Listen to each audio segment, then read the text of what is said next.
એની ગેલેરીની અંદર 40 વર્ષ જૂની દુકાન જેને રોડ લાઇનનો અમલ નથી ને સિંગલ દુકાનને મ્યુનિસિપલ કોર્પોરેશનવાળા કોઈ પણ પોલીસ પ્રોટેક્શન અને કંઈ પણ લઈને એક વ્યક્તિને તમે ટાર્ગેટ કરો. હું પણ અમદાવાદ શહેરનો મેયર રહી ચૂક્યો છું.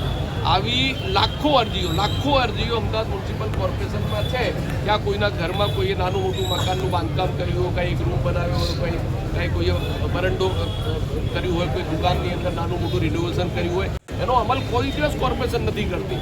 કોર્પોરેશન અમલ કરે છે ગેરકાયદેસર બાંધકામો, જે બિલ્ડિંગ કમર્શિયલ બની હોય, જે કોઈ મોટા ફ્લેટો બની ગયા હોય, મોટા કમર્શિયલ બાંધકામ થઈ ગયા હોય, કે રોડ રસ્તા ઉપર રોડ લાઇનનો અમલ થતો હોય, ત્યાં જ અમદાવાદ મ્યુનિસિપલ કોર્પોરેશન અમલ કરે છે. વ્યક્તિગત રીતે આવી વાંધા અરજીઓ લાખો રોજ લોકોની આવતી હોય છે. ક્યાંક આજુબાજુ સોસાયટીની હોય, દુકાનોની હોય, ક્યાંક નાના મોટા વ્યક્તિગત ઝઘડા થયેલા હોય, એની અંદર કોર્પોરેશન કોઈ પણ દિવસ વ્યક્તિગત રીતે અમલ નથી કરતી.